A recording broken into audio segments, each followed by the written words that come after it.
Hello and welcome to Myth Monsters. My name is Erin and I'll be your host for these little snack bite-sized podcasts on folklore and mythical monsters from around the world.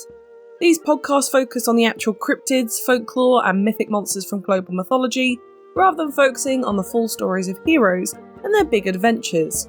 I'll also be dropping in some references that they have to recent culture and where you can see these represented in modern day content so that you can learn more and get as obsessed as I am about these absolute legends of the mythological world. Spring is really taking a hold in the UK at the moment. The sun is out, it's warming up, it's a lovely time to get out and sit in the garden, and a perfect weather for fairies.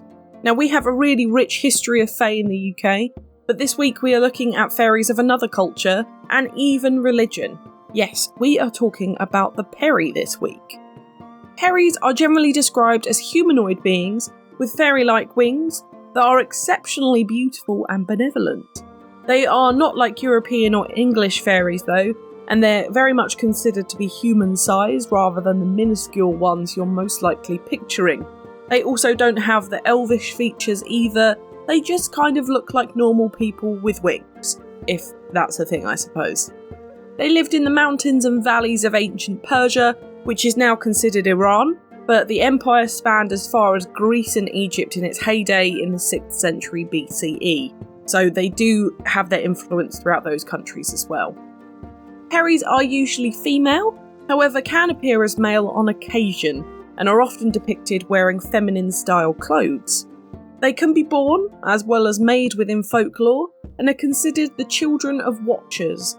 Watchers are Islamic angels, and they would mate with actual fairies. There is another argument that they are born of fallen angels and fairies, making them a much more neutral creature, but this is very limited in terms of research and publication that I could find. The other theory of their creation is that they were created by Allah, the Islamic god, to counteract their evil counterpart, the Div. These evil creatures will have their own episode at some point, but the summary is that they are kind of like ogres or giants who ate humans. The Div hunt the Peri and lock them in iron cages, which is highly toxic to fairies in most cultures. They believe that the Peri are not confident in themselves enough to rebel against humans and their perversions or sin, which is why they hunt them down. Because of this ideology though, Peris are not allowed to enter paradise until they atone for their penance, which is basically just allowing humans to live as sinfully as they like with no repercussions. The Peri were also not originally described as benevolent. They were originally classed as mischievous and were very often considered the good type of jinn, another Persian and Islamic monster that we covered last year, the actual name for a genie. Peris would punish humans who wasted resources or disrespected the mountainous locations they called home, and sometimes they would even abduct humans just for the fun of it, much like the traditional Western fairies, such as changeling kind of ideologies. However, we do have some good traits with them. They are considered to help women with miscarriages in some Chinese traditional tribes, and in Pakistani traditional culture, such as within the Ko people, they can cast love spells, and someone amongst them is called the Peri Khan, or Master of Fairies, who can utilise these better than anyone else. Lastly, they can actually fall in love with humans too, marry and have children with them, but in turn they become mortal for the time being. This is also very undue in Islamic law. If you marry a Peri, it's kind of seen as a sin. The mortal must also take and hide the wings from the Peri, which apparently are detachable. However, much like our beloved Selkies and most recently the Fossygrimmen from last week, if there is any conflict in the relationship or they find their hidden wings, they'll regain them and leave their family for good. It's even said that the Queen of Sheba, or Bilqis, was the child of a Peri and a human, and the relationship of her parents also failed due to this.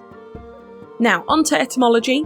The word Peri comes from the Middle Persian word pari, which is derived from the Old Persian verb par, meaning wing.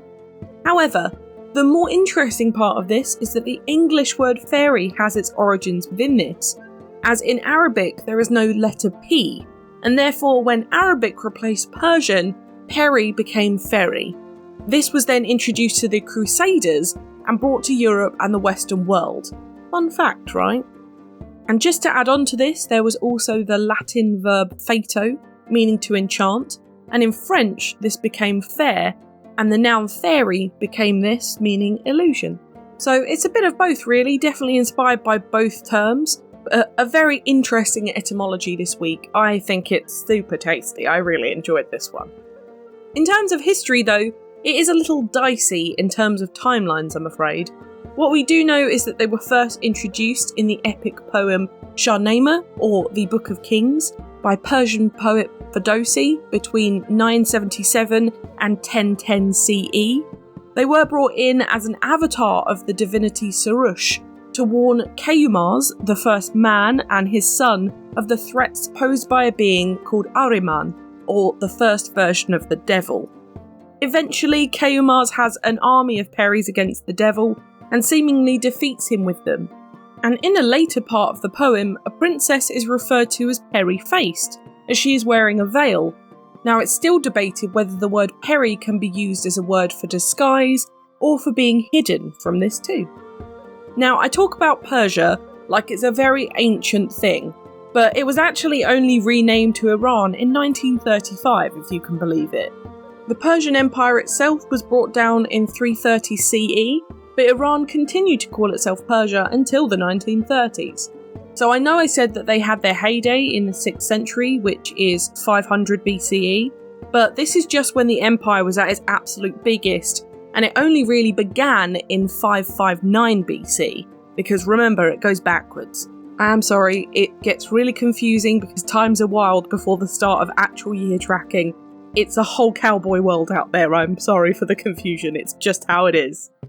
Interestingly though, there are European presentations of Peris, such as the Irish poet Thomas More's poem Paradise and the Peri, where a Peri gains entrance to heaven after 3 times of being denied because they did not bring the right gift for God.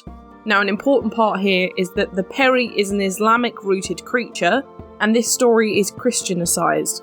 This is not my doing, this is just what it was, so please note that God is the Christian God in this sense, and I'm not calling him Allah on purpose. Now, the first gift they try is a drop of blood from a soldier who was killed after an assassination attempt on the founder of the Iranian Ghaznavid dynasty. The second, a sigh stolen from the dying lips of a woman who died of plague with her lover rather than live without him. The last, a tear of an evil man who repented when he saw a child playing in the Temple of the Sun in Baalbek, Syria. This apparently did the trick, and the Peri was finally admitted. Hooray! This poem was actually transferred into a beautiful orchestral piece by Robert Schumann in a German version too. You can find copies of this, and you can also view it on YouTube. It is a bit long, it's about 1 hour and 40 minutes, but it is really beautiful as an opera set. Now, on to modern media. There's not much in regards to Peris in particular this week, but I'll cover some fae folk that are similar and make a point of presenting the actual Peri ones separately. For art though, there's tons of classic art around these monsters specifically. However, most of them don't have artists or ages linked to them, some of them don't even have names, so I will try my absolute best to tell you. So have a look at Peri flying with cup and wine flask by Sakulu, Peri holding a unique animal from the 19th century. There is also, as mentioned, the German Paradise and the Peri musically, the French ballet La Peri, the Gilbert and Sullivan operetta Ianthe, or the Pier and the Peri 2 for some classic art, but in an entertainment form that doesn't really fit our other categories. In movies, we have The Adventures of Prince Ahmed for actual Peris. Then for more fae films, check out The Secret of Kells, Maleficent, Sleeping Beauty, Song of the Sea, Spirited Away, Pan's Labyrinth, Labyrinth, Peter Pan, Shrek, Strange Magic, Wizards, Hellboy, Barbie Fairytopia, Barbie A Fairy Secret, Barbie Presents Thumbelina, X-Men First Class, Ferngully The Last Rainforest, The Dark Crystal, Fairy Tale A True Story, and Willow. For TV, we have Very Peri for actual Peri, then we have Berserk, Digimon The Ancient Magus' Bride, Fairy Cube, The Dark Crystal, Soul Eater, Durarara, Nazuverse, Carnival Row, Lost Girl, Charmed, The Other Kingdom, Shadowhunters, The Magicians, Merlin, Once Upon a Time, Supernatural, The Haunting Hour, Gargoyles, Fairly Odd Parents, My Little Pony Friendship is Magic, The Witcher, The Owl House, Winx Club, and Sabrina the Teenage Witch. In video games, we have ones such as Wildflowers for the Peri. I really recommend this game as well, it's so good. But others include Fate/Grand Order, The Elder Scrolls, Tomb Raider Chronicles, World of Warcraft, Undertale, Unavowed, Pathfinder, Kingmaker, Wizardry, Lusternia, Dragon Quest, King's Quest, Kingdoms of Amalur Reckoning, Zanzara, The Hidden Portal, Dungeon Keeper, Atelier, Fairy, Legends of Avalon, Eternia Senna, Incursion, Tuhu Project, RuneScape, Tactics Ogre, Terraria, Folklore, Arena of Valor, Fire Emblem Heroes, Songs of Conquest, The Legend of Zelda, Final Fantasy XIV, Panel de Pont, Rayman, Tale of Two Kingdoms, Shin Megami Tensei, Fae, Rune Factory, Dragon Age, Rift, Quest for Glory, Bravely Default, and Pokemon. My book recommendation this week is Encyclopedia of Fairies in World Folklore and Mythology by Teresa Bain, for a great selection of fae and fairy stories from across the world. Or you can look more into Persian and Islamic mythology in Persian Myths and Legends, Tales of Heroes, Gods and Monsters by J.K. Jackson and Dr. Sabah Shayani. But now it's time for Do I Think They Existed? I don't know about this one. I think fairies are generally a bit tricky because they are so universally loved and actually believed in a lot of the time. The Peri specifically is a great one because it's so unique in the idea that this is a story within a religion and an ancient society that no longer technically exists. I do like the idea of a fairy who just refuses to give in to the demands of a higher power by turning their backs on humans and their sins. It's super rebellious and I super respect it. I also really like that they have this whole swan princess thing of being trapped by a mortal marriage until they find the item that releases them. I really do love these kind of stories alongside cell keys and everything like that, whilst feeling really bad for the victim creature in all of these types of myths, but I just find them so intrinsically interesting. A personal story with fairies that I will share because it's sweet. Not with Peris for me, because I grew up in the UK. It was that my aunt, when we were children, we used to have this thing called fairy power.